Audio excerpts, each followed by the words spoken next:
Hey guys, back again with another video. So in regards to the higher levels of this matrix, so it's important to discern that the matrix doesn't exist solely on the Earth level, right? That's just the physical matrix, and within that there are multiple matrices revolving around family, politics, religion, the mental aspect of controlling how you see things in the realm of mirrors, right? They need to control the light emanating the image so that the mirror can then reflect that. But the matrix expands to the whole universe, to the whole realms that exist above the Earth, and one below potentially, which is known as Tartarus, or the abyss, or the actual hell. Whereas in a sense, this could be like the levels of Dante's Inferno, right? Earth being like purgatory, and then deeper you go into hell. Now, these higher levels are mainly ruled by these positive beings, right? They're the other side of the coin of polarity, the positive side. And up to the pinnacle of this virtual paradise, and then above that being potentially the god of this matrix, which is Lucifer, Demiurge, whatever. Now, that in that virtual paradise, this is where people get the notion of boredom, right? It's where nothing really happens. People are blissed out, maybe too blissed out, where people are just laughing nonstop and nothing's really happening.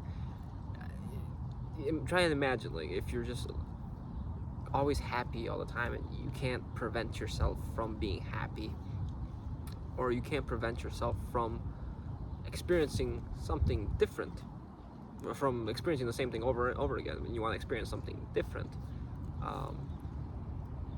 then more than likely you are in some kind of virtual paradise. And even that, what is a paradise from our own understanding, our own comprehension? It's basically the fulfillment of all the egoic desires, right? Oh, I want that car, instantly you have it. Oh, I want that material object. Oh, I want that. Whereas maybe those things don't exist in that virtual paradise, but still, if nothing is happening, if everything is just in a state of pure positivity or pure emptiness, nothingness, it's essentially like the void, right? Where maybe you feel at peace, but nothing's happening. You're bored. You're in another state of torment, right? Whereas the real world, or the hyper cosmos, where we originally come from, is something completely different. It's more like a child's playground in which you're able to create. You have autonomy. You're not overruled by some exterior being that is dictating what you can and cannot experience. Now, of course, the elements of duality potentially don't exist in that realm because everything is unified. So you could potentially experience a sense of negativity or pain, but it wouldn't be extreme measures like we have here, right? Now, in this realm, this virtual reality, you will find all of the ascended souls that potentially went down this path of positivity fully up to the pinnacle of the sine wave and are embracing that pure positivity, or the false positivity at least, right? But below that, you have more than likely the realm of the gods, where they've realized that state is a state of torment, a state of boredom, and they said, okay, well, let us then usurp this positivity, usurp this good karma, because we are the faces of good karma. We are the ones in charge of the committee of karma, or let's at least establish a committee of karma, right? A karmic committee, for which we can then use these humans, these tools, to create our own virtual paradises in which we have control and we're not dominated by anything. All right, so these gods would be like archetypes of their god. And we see these archetypes throughout astrology. We see them as the jester, we see it, the fool, the king, whatever, the powerful one, the knowledgeable one. reflected throughout our own astrology with the planets and the numbers. The Sirius one. And these gods use our energy to then fulfill their own desires. Okay, in the Sumerian tablets, I want to say the Enuma Elish, where it's describing the Anunnaki, Marduk said, "Let us then create the human, for which we could then use to make the gods more comfortable." Right? Let us put the human to work for us, and that's what they're mining us for. They're mining us for the gold. The mind is being mined by our golden energy. It's more likely isn't golden, but that's what they attribute gold to, right? And that's why the elites very much love this idea of gold. So, and essentially, these positive beings are just another form of the demons, the lower demons.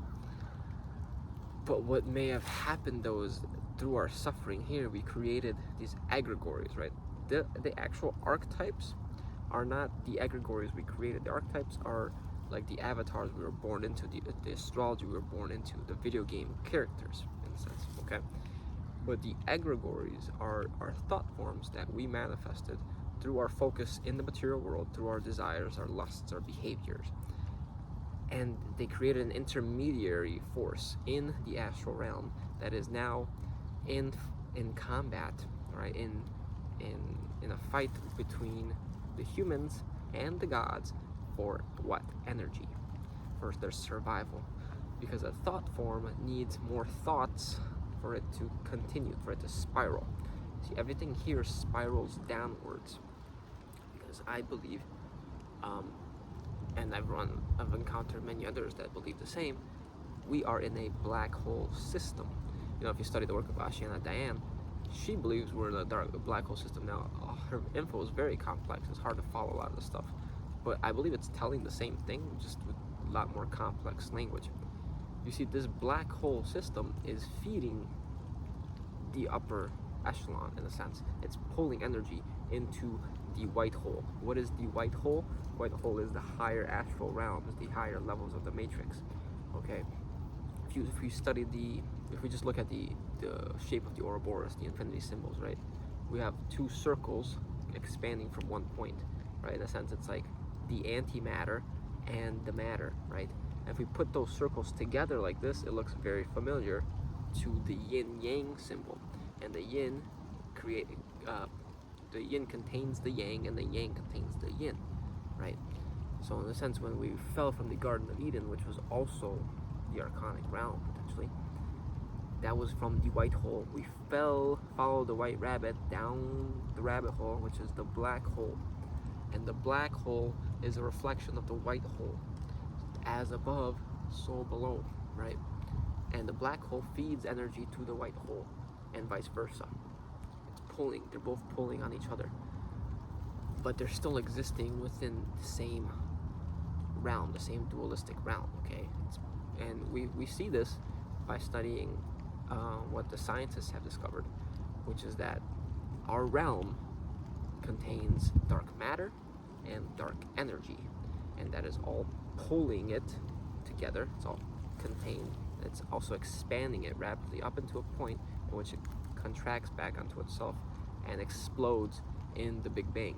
What was that Big Bang? That Big Bang was potentially us as souls entering down here, and our light being projected then onto the matrix screen.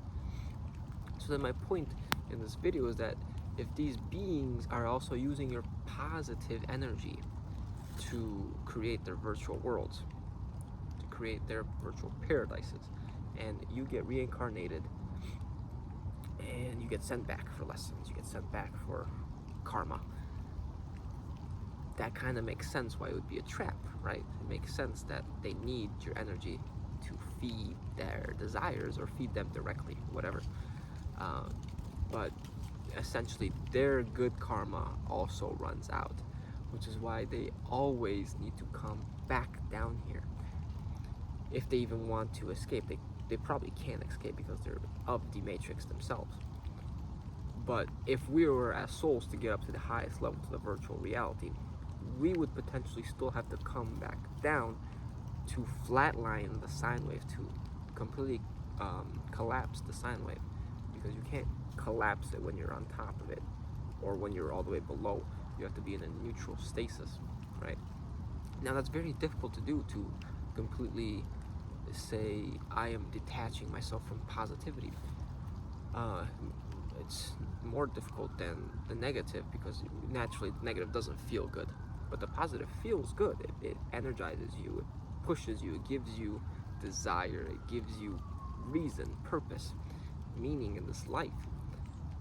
But when you start understanding these things, you have to, you decide that you're not going to promote this in your life. You're not going to attach yourself to these feelings, these desires, and you turn inwards towards the actual, true spirit, your true essence inside you, which isn't necessarily energy or frequency. These are all tied to this realm. They're all tied to matter, and they're all resonating at a certain level, right? Either the low frequency, which is slow, right? Low, slow, or the higher frequency, which is higher pitched, faster. It's faster frequency, right? And those are, in a sense, our astral bodies or our light bodies. But any of these bodies are part of the time matrix. And in the actual realms, we potentially exist as pure consciousness, as a pure, like Sherry was saying, pure infinite quantum field in which we have an ability to tap into all possibilities of creations. Because here we don't really have free will. We have the ability to choose between options that were given to us. So if I take, 7 colors of the rainbow and tell you this is it, it's all we can see is 7 colors of the rainbow. You can have any of these 7. Well, that's not true free will, because what about everything else, right? You're only allowed to pick between what they give you. Okay, so just a short video in that regard. I've been meaning to make more of a clarification on this, and I thought this would be the right time. But it's starting to rain, so I'm gonna get out of here. Hope that made sense. Let me know what you thought. Leave a comment. Like the video if you enjoyed it, and subscribe. I'll see you guys next time.